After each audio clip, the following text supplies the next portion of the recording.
war in Ukraine, a temporary ceasefire holding up, apparently, to allow more Ukrainian women and children to leave their country. So far, 2 million people have done that, the biggest refugee crisis in Europe since World War II.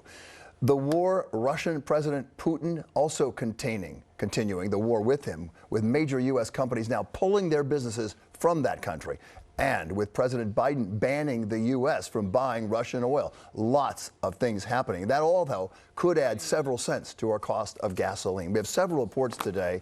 Anthony Johnson with drivers feeling the effects already at the gas pump. And we begin with Josh Einiger. He's in the newsroom with today's new and big developments. Josh. But Bill, the president today told Americans the price we pay for gas, an increased price we pay for gas, is the cost of doing business in the ongoing global effort to punish Putin, hoping to drying up Russian oil exports will help convince him the war in Ukraine isn't worth his while.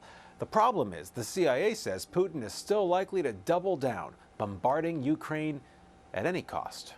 In the 2 weeks since Russia invaded Ukraine with no provocation, thousands have died, millions have fled.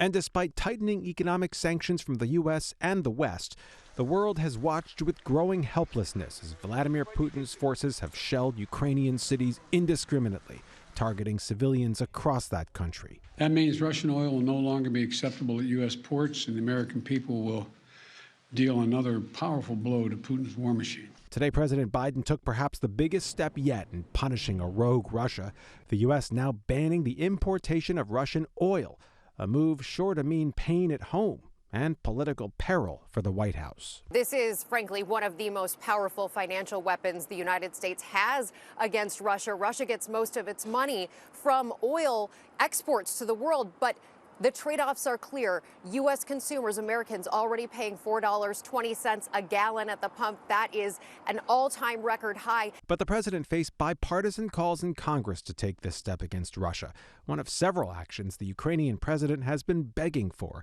as he tries to save his country. The fault is with the occupants, but the responsibility is with those who for the last 13 days, somewhere out there on the West, somewhere in their offices, can't approve an obviously necessary decision.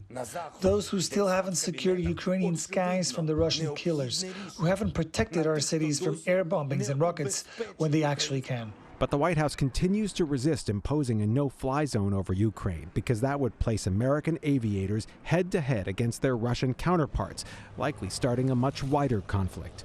Meanwhile, 2 million refugees have now escaped Ukraine. 1 million of them are children. But countless more people are trapped in cities throughout that country as the relentless bombardment continues. I think Putin is angry and frustrated right now. He's likely to double down and try to grind down the Ukrainian military with no regard for civilian casualties. Ukraine won't be getting its American-enforced no-fly zone, but late this afternoon, Poland announced it would be donating its aging fleet of Russian-built MiG fighter jets, the same kind Ukraine's military already flies, to Ukraine to help it defend itself.